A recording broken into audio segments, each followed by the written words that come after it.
Hello my dear friends, once again welcome to the class of the day. My dear friends, आज की class में हम लोग गौतम बुद्ध से रिलेटेड क्वेश्चंस का संग्रह लेकर आए हैं, जिसमें हम लोग गौतम बुद्ध के जीवन और उनके सिद्धांतों की चर्चा करेंगे। तो आपके स्क्रीन पर पहला क्वेश्चन शो हो रहा है, गौतम बुद्ध का जन्म कहाँ पर हुआ था, या गौतम बुद्ध का जन्म में हुआ था, अर्थात कौन से स्थान पर हुआ था। जल्दी से आप लोग अपनी जवाब दीजिए। Yes my dear friends, Gautam Buddha का जन्म लुम्बिनी में हुआ था। याद रखिएगा, लुम्बिनी में हुआ था। कब हुआ था? 563 ईसा पूर्व में हुआ था। गौतम बुद्ध का जन्म 563 ईसा पूर्व में हुआ था। किस वंश में हुआ था? तो ये हुआ था एक प्रकार से इक्ष्वाकु वंश में हुआ था। याद रखिएगा, इक्ष्वाकु वंश में हुआ था। क्षत्रिय कुल में माना गया था।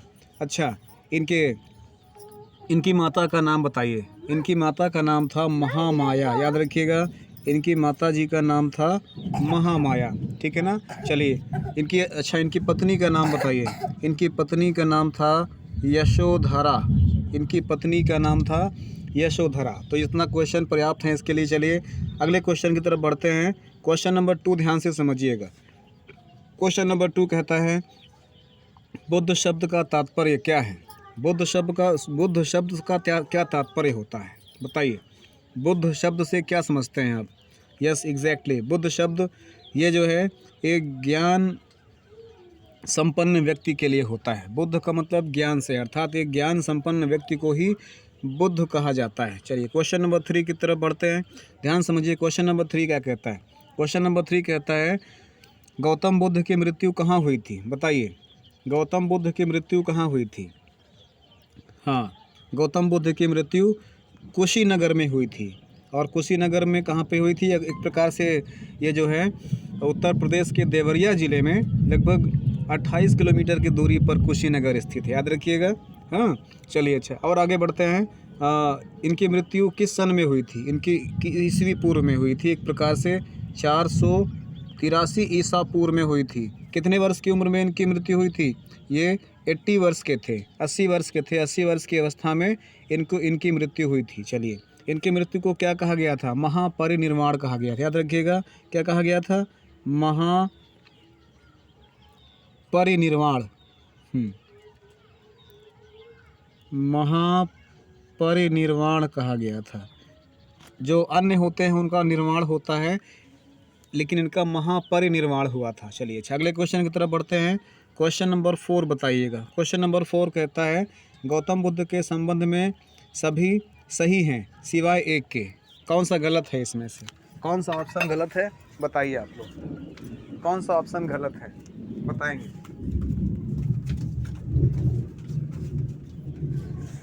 हाँ, इसीलिए इसमें क्वेश्चन नंबर 4 में डी ऑप्शन गलत है। डी ऑप्शन, उन्हें ज्ञान की प्राप्ति राजगृह में हुई थी। नहीं, उन्हें ज्ञान की प्राप्ति राजगृह में नहीं हुई थी। उन्हें ज्ञान की प्राप्ति तो हाँ सारनाथ में हुई थी, पीपल के वृक्ष के नीचे। तो इनका देखिए विकल्प, कितने विकल्प इसमें सही आ रहे हैं। इसे ये विकल्प हमारा सही है। उनका जन्म लुम्बिनी में हुआ था, उनकी मृत्यु कुशीनगर में हुआ था, उनको ज्ञान प्राप्ति बोध गया में हुआ था। यस, गलत हो गया था, बोध गया में हुआ था। बोध गया में पीपल के वृक्ष के नीचे उन्हें ज्ञान की प्राप्ति हुई थी। चलिए, तो इस प्रकार से ये वाला ऑप्शन गलत होता है। तो इसका मतलब ये वाला ऑप्शन यहाँ पर सही होगा। ये वाला ऑप्शन यहाँ पर सही माना जाएगा। चलिए अगले क्वेश्चन की तरफ बढ़ते हैं। क्वेश्चन नंबर 5, ध्यान से पढ़िए। क्वेश्चन नंबर 5, क्वेश्चन नंबर 5 कहता है, गौतम बुद्ध को कौन सी जगह ब्रह्म ज्ञान प्राप्त हुआ था, बताइए। गौतम बुद्ध को कौन सी जगह पर ब्रह्म ज्ञान प्राप्त हुआ था? कौन सी जगह पर ब्रह्म ज्ञान प्राप्त हुआ था? अभी भी बात हुआ था, इन्हें बोध गया में ब्रह्म ज्ञान प्राप्त हुआ था, अर्थात इन्हें ज्ञान की प्राप्ति बोध गया में हुई थी। और एक क्वेश्चन पूछ सकता है कि गौतम बुद्ध के प्रथम गुरु कौन थे? तो हो जाएगा अलार कलाम। ये हो जाएगा अलार कलाम। ये इनके प्रथम गुरु थे। प्रथम गुरु का नाम था अलार कलाम। ठीक है ना। अब थोड़ा एक क्वेश्चन और पूछ सकता है इसमें, कितने वर्ष की आयु में इन्हें पीपल के वृक्ष के नीचे ज्ञान की प्राप्ति हुई थी? तो इसका आंसर हो जाएगा, इन्हें ज्ञान की प्राप्ति हुई थी 35 ईयर्स में, 35 वर्ष की उम्र में। हाँ, कब हुई थी? वैशाख पूर्णिमा के दिन, ये भी आ सकता है।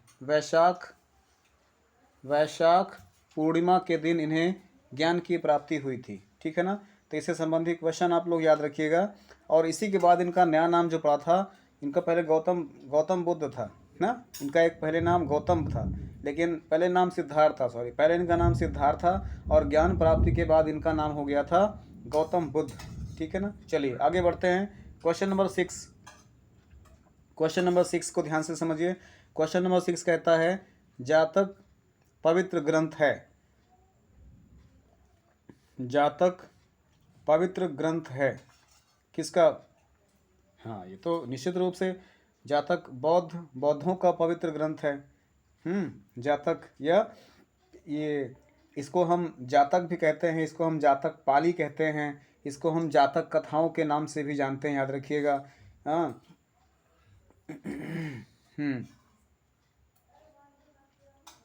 हाँ, यस, वेरी गुड। इसमें याद रखिएगा, इसमें भगवान गौतम बुद्ध के पूर्व जन्मों की बात की गई है। इसमें गौतम बुद्ध के पूर्व जन्मों की बात की गई है, याद रखिएगा, पूर्व जन्मों की बात की गई है, ठीक है। चलिए आगे बढ़ते हैं, अगले क्वेश्चन की तरफ बढ़ते हैं। क्वेश्चन नंबर 7, ध्यान से पढ़िए। क्वेश्चन नंबर 7 क्या कहता है? क्वेश्चन नंबर 7 कहता है भगवान बुद्ध ने अपना प्रथम उपदेश कहाँ पे दिया था? भगवान बुद्ध ने अपना प्रथम उपदेश कहाँ पर दिया था? बताइए। सही जवाब। भगवान गौतम बुद्ध ने अपना प्रथम उपदेश सारनाथ में दिया था। ये सारनाथ कहाँ पर स्थित है? ये दोस्तों सारनाथ वाराणसी से लगभग 10 किलोमीटर पूर्व की दिशा में स्थित है, ठीक है ना। और पूछ सकता है कि जब ज्ञान प्राप्ति के बाद भगवान बुद्ध ने अपना प्रथम उपदेश दिया था, इसे क्या नाम दिया गया था? इसे धर्म चक्र प्रवर्तन नाम दिया गया था। क्या नाम दिया गया था? इसको नाम दिया गया था धर्म चक्र प्रवर्तन। इसको धर्म चक्र प्रवर्तन नाम दिया गया था। चलिए आगे बढ़ते हैं, क्वेश्चन नंबर 8 की तरफ बढ़ते हैं। क्वेश्चन नंबर 8 को ध्यान से पढ़िए। क्वेश्चन नंबर 8 कहता है बौद्ध धर्म के प्रचार प्रसार के लिए कौन सी भाषा प्रयोग की गई थी? बताइए। बौद्ध धर्म के प्रचार प्रसार के लिए कौन सी भाषा का उपयोग किया गया था? हाँ, पाली भाषा का प्रयोग किया गया था। Very good. Question number 9, question number 9 का जवाब दीजिए। क्वेश्चन नंबर 9 कहता है बुद्ध के उपदेशों का संग्रह है। कहाँ पर संग्रह है? बुद्ध के उपदेशों का संग्रह कहाँ पर है? यस, सूत्र पिटक, याद रखिएगा, सूत पिटक में है। याद रखिएगा, सूत पिटक में इनके उपदेशों का संग्रह है। क्वेश्चन नंबर 10 बोलिए। क्वेश्चन नंबर 10 कहता है बौद्ध शिक्षा का वर्णन निम्नलिखित में से किसमें है? बौद्ध शिक्षा का वर्णन निम्नलिखित में से किसमें है? त्रिरत्न में है, त्रिपिटक में है, शील वज्र में है, शील व्रत में है, या फिर अणुव्रत में है? किसमें है बताइए? सबको पता है ना, वेरी गुड, त्रिपिटक में है। त्रिपिटक में बौद्ध शिक्षा का वर्णन मिलता है। चलिए क्वेश्चन नंबर 11 बताइए। क्वेश्चन नंबर 11 कहता है निम्नलिखित में से बुद्ध का समकालीन कौन था? कौन था समकालीन? मोजेज, कन्फ्यूशियस, मोहम्मद, या इनमें से कोई नहीं? कौन इनके समकालीन थे बताइए? हाँ, कन्फ्यूशियस थे। वेरी गुड, इनमें से कन्फ्यूशियस इनके समकालीन थे। क्वेश्चन नंबर 12 की तरफ बढ़ते हैं, स्पीड से बढ़ते हैं, जल्दी जल्दी हमें पूरे करने हैं। हमको ढेर सारे, जितना अधिक से अधिक क्वेश्चन हम कम समय में कवर कर पाते हैं, ये हमारी उपलब्धि होगी। क्वेश्चन नंबर 12 कहता है गौतम बुद्ध द्वारा भिक्षुणी संघ की स्थापना कहाँ पर की गई थी? बताइए। गौतम बुद्ध द्वारा भिक्षुणी संघ की स्थापना कहाँ पर की गई थी? बताइए, कहाँ पर की गई थी? हाँ, निश्चित रूप से वैशाली में की गई थी, याद रखिएगा, वैशाली में की गई थी। क्वेश्चन नंबर 13 कहता है सांची किसकी कला व मूर्ति कला का निरूपण करता है? बताइए। सांची का स्तूप है ना, सांची किसकी कला व मूर्ति कला का निरूपण करता है? तो आपका सही जवाब हो जाएगा बुद्ध के बारे में, या गौतम बुद्ध के बारे में ये मूर्ति कला का निरूपण करता है। 14 क्वेश्चन नंबर 14 है। क्वेश्चन नंबर 14 कहता है बुद्ध के उपदेशों का मुख्य संबंध था, क्या था? बुद्ध के उपदेशों का मुख्य संबंध था विचारों और चरित्र की शुद्धता। विचारों और चरित्र की शुद्धता, याद रखिएगा, बुद्ध के उपदेशों का मुख्य संबंध क्या था? विचारों और चरित्र की शुद्धता। क्वेश्चन नंबर 15 बताइए। क्वेश्चन नंबर 15 कहता है क्वेश्चन नंबर 15 है कपिल वस्तु संबंधित है। कपिल वस्तु किससे संबंधित है? भगवान बुद्ध से संबंधित है। तो सही जवाब हो जाएगा कपिलवस्तु भगवान बुद्ध से संबंधित है। क्वेश्चन नंबर 16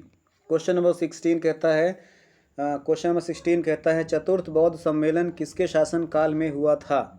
बताइए, चतुर्थ बौद्ध सम्मेलन किसके शासन काल में हुआ था?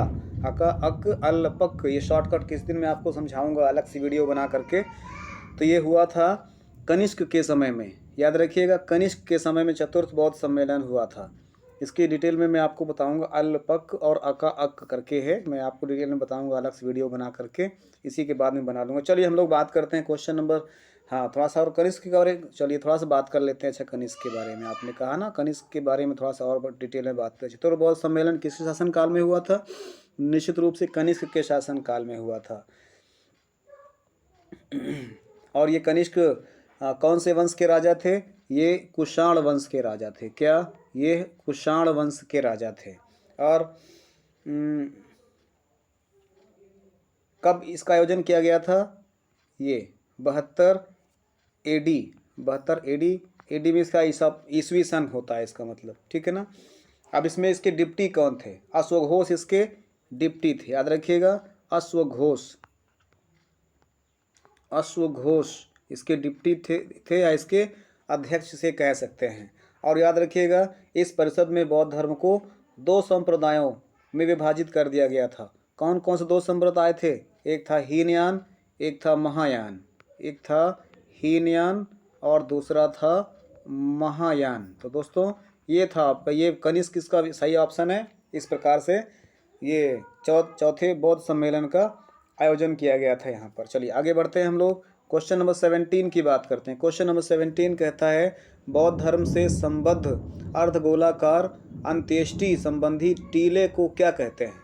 क्या कहते हैं? ऑफ कोर्स स्तूप कहते हैं, स्तूप कहते हैं। क्वेश्चन नंबर 18 बताइए। क्वेश्चन नंबर 18 कहता है, 18 कहता है आजीवक संप्रदाय के संस्थापक, बताइए आजीवक संप्रदाय के संस्थापक कौन हैं? मखली गोसाल हैं। यस, मखली गोसाल हैं। चलिए आगे बढ़ते हैं। क्वेश्चन नंबर 17, क्वेश्चन नंबर 19 कहता है, क्वेश्चन नंबर 19 है बुद्ध ने निम्नलिखित में से किस स्थान पर महापरिनिर्वाण प्राप्त किया था? बताइए कहाँ पर इनको महापरिनिर्वाण हुआ था? इनकी मृत्यु कहाँ पर हुई थी? अभी ऊपर हम लोगों ने बात किया था, इनकी मृत्यु हुई थी कुशीनगर में। कुशीनगर या कुशीनारा भी इसी को कहा गया है। चलिए क्वेश्चन नंबर 20, क्वेश्चन नंबर 20 है, क्वेश्चन नंबर 20 है, 20 नंबर क्वेश्चन कहता है किस शासक ने बौद्धों के लिए विख्यात विक्रमशिला विश्वविद्यालय की स्थापना की थी? किसने किया था? विक्रमशिला विश्वविद्यालय की स्थापना किसने किया था? महिपाल, देवपाल, गोपाल और धर्मपाल। किसने किया था?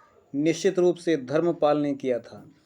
21, क्वेश्चन नंबर 21 देखिए, किसके द्वारा तृतीय बौद्ध संगीति को संरक्षण प्रदान किया गया था?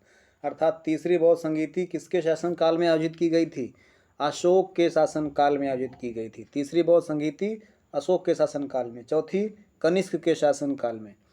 क्वेश्चन नंबर 22, क्वेश्चन नंबर 22 कहता है बौद्ध ग्रंथ पिटकों की रचना निम्नलिखित में से किस भाषा में की गई थी? बताइए बौद्ध ग्रंथ पिटकों की रचना निम्नलिखित में से कौन सी भाषा में की गई थी? संस्कृत में, अर्धमागधी में, पाली या फिर प्राकृतिक भाषा? कौन सी भाषा में की गई थी? पाली भाषा में की गई थी। कौन सी भाषा में?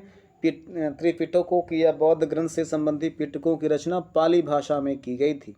क्वेश्चन नंबर 23, किस शासक के शासन काल में नेपाल में बौद्ध धर्म का गठन किया गया था? नेपाल में बौद्ध धर्म का गठन किस राजा के शासन काल में हुआ था? नेपाल में अशोक के शासन काल में हुआ था। 24, सांची क्यों विख्यात है? सांची का स्तूप या सांची क्यों विख्यात है? बताइए क्यों प्रसिद्ध है? अपने बौद्ध स्तूप के लिए विख्यात है। सही ऑप्शन क्या हो जाएगा? बौद्ध स्तूप के लिए विख्यात है। 25, बुद्ध धम्म और संघ मिलकर कहलाते हैं। बुद्ध धम्म और संघ मिलकर कहलाते हैं, क्या कहलाते हैं?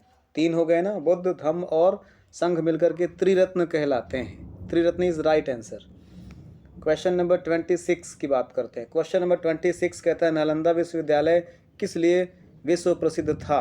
बताइए, किस लिए विश्व प्रसिद्ध था? बौद्ध धर्म दर्शन के लिए प्रसिद्ध था। तो ऑप्शन है सी नंबर, बौद्ध धर्म दर्शन के लिए फेमस था। क्वेश्चन नंबर 27 बताइए, बुद्ध के उपदेश किससे संबंधित हैं? बुद्ध के उपदेश किससे संबंधित हैं? आचरण की शुद्धता व पवित्रता से। राइट आंसर, आचरण की शुद्धता व पवित्रता से संबंधित हैं। क्वेश्चन नंबर 28 है, नव नालंदा महाविहार किसके लिए विख्यात है? नव नालंदा महाविहार किसके लिए विख्यात है? पाली अनुसंधान संस्थान के लिए विख्यात है। याद रखिएगा, नव नालंदा महाविहार पाली अनुसंधान संस्थान के लिए विख्यात है, फेमस है, प्रसिद्ध है। क्वेश्चन नंबर 29, बुद्ध की खड़ी प्रतिमा निम्न में से किस काल में बनाई गई थी? बताइए, बुद्ध की खड़ी प्रतिमा किस काल में बनाई गई थी? कुषाण काल में बनाई गई थी। वेरी गुड, कुषाण काल में बनाई गई थी।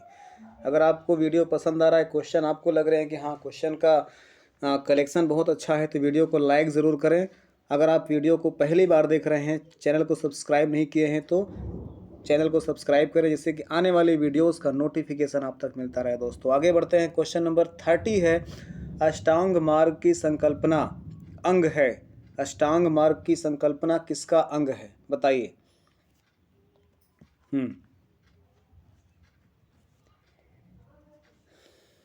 धर्मचक्र परिवर्तन की विषय, ये धर्मचक्र परिवर्तन की विषय वस्तु का, अष्टांग मार्ग की संकल्पना जो है धर्मचक्र परिवर्तन की विषय वस्तु का अंग है। चलिए आगे बढ़ते हैं। क्वेश्चन नंबर 31, शून्यता के सिद्धांत का सर्वप्रथम प्रतिपादन करने वाले बौद्ध दार्शनिक का नाम बताइए। क्या नाम था उनका जिन्होंने शून्यता के सिद्धांत को सर्वप्रथम प्रतिपादित किया? Nagarjuna. Very good, Nagarjuna is the right answer. Question number 33, question number 32 कहता है अशोक राम विहार निम्नलिखित में से किस स्थान पर स्थित है? बताइए, अशोका राम विहार किस स्थान पर स्थित है? वैशाली, पाटलिपुत्र, कौशाम्बी या फिर श्रावस्ती?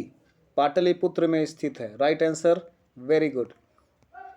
अपने जवाब आप लोग कमेंट बॉक्स में दें, साथ ही साथ अपने प्रतिक्रिया ज़रूर दें कि क्वेश्चन का क्रम कैसा है और क्वेश्चन का संकलन कैसा है, जिससे मुझे एक प्रकार से मोटिवेशन मिलेगा। वीडियो को लाइक और चैनल को सब्सक्राइब करें, दोस्तों को भी शेयर करना ना भूलें।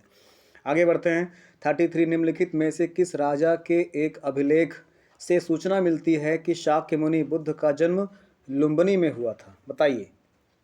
ये थोड़ा सा कॉम्प्लिकेटेड रहता है ना इस तरह के क्वेश्चन। अशोक के ठीक, अशोक के अभिलेखों से मिलता है कि शाक्य मुनि बुद्ध का जन्म लुम्बिनी में हुआ था। आगे बढ़ते हैं। क्वेश्चन नंबर 34 की तरफ बढ़ते हैं। क्वेश्चन नंबर 34 है, बौद्ध शिक्षा का केंद्र बताइए। बौद्ध शिक्षा का केंद्र वाराणसी, उज्जैन, विक्रमशिला या Girnar? Yes, Vikramshila is the right answer. बौद्ध शिक्षा का केंद्र विक्रमशिला है।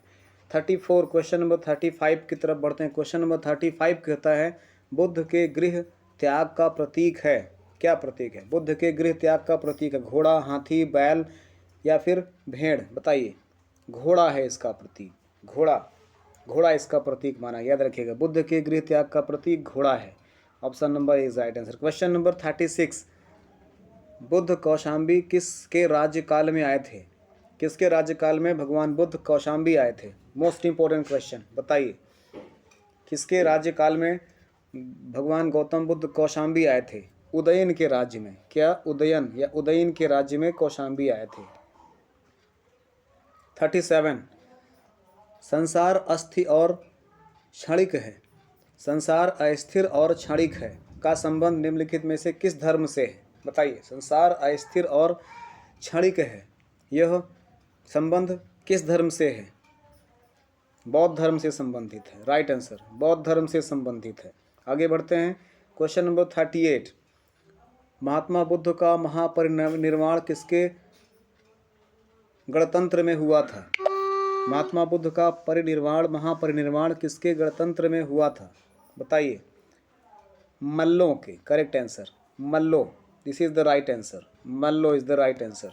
इसी प्रकार क्वेश्चन नंबर 39 है, प्रथम शताब्दी ईस्वी में किस भारतीय बौद्ध भिक्षु को चीन भेजा गया था? बताइए, प्रथम शताब्दी ईस्वी में किस भारतीय बौद्ध भिक्षु को चीन भेजा गया था? किसको भेजा गया था? चीन। नागार्जुन को भेजा गया था। D number is right answer. Question number 4040, निम्नलिखित में से किसे एशिया के ज्योतिपुंज के तौर पर जाना जाता है? सबसे महत्वपूर्ण क्वेश्चन और सबको पता होगा ये। किसे किसको कहा गया है? महात्मा गौतम बुद्ध को है ना, महात्मा गांधी नहीं थे उस समय, गौतम बुद्ध को। Gautam Buddha is right answer. आगे बढ़ते हैं, question number 41। Question number 41, question number 41 है, महावीर एवं बुद्ध दोनों ने किसके शासन काल में उपदेश दिया था? बताइए, महावीर और बुद्ध दोनों ने किसके शासन काल में उपदेश दिया था, अर्थात कौन उनके समकालीन थे, कंटेम्प्रेरी कौन थे? बताइए। बिंबिसार थे। Right answer is D. D is the right answer. Ajatashatru नहीं थे, नंदीवर्धन भी नहीं थे, उदयन भी नहीं थे, लेकिन बिंबिसार ऐसे थे जो जिन्होंने जिनके संबंध में महावीर और गौतम बुद्ध दोनों ही उनके साथ में थे, अर्थात महावीर एवं गौतम बुद्ध दोनों ने बिंबिसार के शासनकाल में उपदेश दिया था। चलिए आगे बढ़ते हैं, क्वेश्चन नंबर 42, निम्नलिखित में से किस शासक ने द्वितीय बौद्ध सभा का आयोजन किया था? Most important. तृतीय का कनिष्क हो गए, तृतीय का अशोक हो गए, चतुर्थ का कनिष्क हो गए, तृतीय का अशोक हो गए, द्वितीय का बताइए। द्वितीय का कालाशोक थे। Yes, right answer is Kalashoka. 43, question number 43, भारतीय कला में बुद्ध के जीवन को किस घटना का चित्रण मृग सहित चक्र द्वारा हुआ है? बताइए। भारतीय कला में बुद्ध के जीवन की किस घटना का चित्र मृग सहित चक्र द्वारा किया गया है? बताइए। राइट आंसर क्या है? प्रथम उपदेश। क्या? प्रथम उपदेश। D answer is right. D option is right. प्रथम उपदेश को मृग सहित चक्र द्वारा प्रदर्शित किया गया है। क्वेश्चन नंबर 44 बताइए, गौतम बुद्ध की माँ किस वंश से संबंधित थी? गौतम बुद्ध की माँ किस वंश से संबंधित थी? कोलीय वंश से संबंधित। याद रखिएगा, कोलीय वंश से संबंधित थी। आगे बढ़ते हैं, क्वेश्चन नंबर 45, मठ, मंदिर और स्तूप किस धर्म से संबंधित हैं? मठ, मंदिर और स्तूप बौद्ध धर्म से संबंधित हैं। किससे संबंधित हैं? बौद्ध धर्म से संबंधित है। आगे बढ़ते हैं, क्वेश्चन नंबर 46। क्वेश्चन नंबर 46 है, बौद्ध धर्म ग्रहण करने वाली पहली महिला कौन थी? बताइए। बौद्ध धर्म ग्रहण करने वाली पहली महिला कौन थी? यशोधरा, महामाया, महाप्रजापति गौतमी या फिर सिम्बा? Mahaprajapati Gautami. This is the right answer. आगे बढ़ते हैं, क्वेश्चन नंबर 47। क्वेश्चन नंबर 40, बौद्ध धर्म ने समाज के निम्न कौन सा वर्गों पर महत्वपूर्ण प्रभाव डाला? बताइए। बौद्ध धर्म ने समाज के निम्न में से कौन से वर्गों पर अधिक महत्वपूर्ण प्रभाव डाला? व्यापारी और पुजारी, साहूकार और गुलाम, योद्धा और व्यवसायी, महिला और शूद्र। किस पर उनका अधिक प्रभाव पड़ा? बताइए। योद्धा और व्यापारी पर। Correct answer. योद्धा और व्यापारी पर बौद्ध समाज या बौद्ध धर्म का प्रभाव योद्धा और व्यवसायी वर्गों पर अधिक पड़ा। क्वेश्चन नंबर 48 बताइए। क्वेश्चन नंबर 48, तृतीय बौद्ध संगीति कहाँ आयोजित की गई थी? तृतीय बौद्ध संगीति का आयोजन कहाँ पर किया गया था? तृतीय बौद्ध संगीति का आयोजन अशोक के समय में पाटलिपुत्र में किया गया था। किसके शासनकाल में किया गया था? अशोक के शासनकाल में किया गया था, याद रखिएगा। चलिए आगे बढ़ते हैं, क्वेश्चन नंबर 49। क्वेश्चन नंबर 49 है, आजीवक संप्रदाय के संस्थापक कौन थे? आजीवक संप्रदाय के संस्थापक कौन थे? मक्खली गोसाल थे, याद रखिएगा, मक्खली गोसाल थे। आगे बढ़ते हैं, क्वेश्चन नंबर 50। हम लोगों ने 50 क्वेश्चन पूरे कर लिए। बताइए, क्वेश्चन नंबर 50 का आंसर दीजिए। गौतम बुद्ध ने अपनी मृत्यु के उपरांत बौद्ध संघ के नेतृत्व के लिए किसे नामित किया था? याद रखिए, गौतम बुद्ध ने अपनी मृत्यु के उपरांत बौद्ध संघ के नेतृत्व के लिए किसे नामित किया था? पहले से उन्होंने नामित कर दिया था कि मेरी मृत्यु के बाद मेरे अधिकार किसके पास रहेंगे? बताइए। आनंद के पास रहेंगे। Yes, very good, Anand is the right answer. आगे बढ़ते हैं 51। ध्यान से पढ़िए क्वेश्चंस को। बताइए, भारत में सबसे बड़ा बौद्ध स्तूप कहाँ स्थित है? भारत में सबसे बड़ा बौद्ध स्तूप कहाँ स्थित है? सारनाथ, सांची, गया, अजंता। सांची का स्तूप फेमस है ना, सांची का स्तूप बौद्ध धर्म का सबसे बड़ा स्तूप माना गया है। भारत में सबसे बड़ा बौद्ध स्तूप सांची का स्तूप है। आगे बढ़ते हैं क्वेश्चन नंबर 52 में, बौद्ध धर्म के महायान और हीनयान संप्रदायों में सर्वाधिक मौलिक अंतर कौन सा था? बताइए। हीनयान और महायान में बौद्ध धर्म के जो हीनयान और महायान संप्रदाय दो अलग भागों में बढ़ गए थे, उनमें दो मौलिक अंतर क्या थे? एक मौलिक अंतर बताइए। हाँ, सही आंसर, देवी देवताओं की पूजा को लेकर के था। हीनयान जो है वो पुरानी परंपराओं को लेकर चल रहा था और महायान ने कुछ परिवर्तन किए, उसमें देवी देवताओं की पूजा, ये इन दोनों में अंतर था। हीनयान जो थे उन्होंने देवी देवताओं की पूजा करना जारी रखा और महायान इस प्रकार से उन्होंने इसका विरोध किया। आगे बढ़ते हैं, अपने अनुसार उन्होंने इसको माना। 53, गौतम बुद्ध ने सर्वाधिक उपदेश कहाँ पर दिया था? बताइए। गौतम बुद्ध ने सर्वाधिक उपदेश कहाँ पर दिया था? श्रावस्ती में दिया था। कहाँ पर दिया था? श्रावस्ती में दिया था। क्वेश्चन नंबर 54 पे बढ़ते हैं। क्वेश्चन नंबर 54 कहता है, बुद्ध चरित्र जिसे बौद्धों का रामायण कहा जाता है की रचनाकार कौन है? बुद्ध चरित्र जिसे बुद्ध का रामायण कहा जाता है, इसके रचनाकार कौन है? भगवान बुद्ध स्वयं थे। बताइए कौन थे?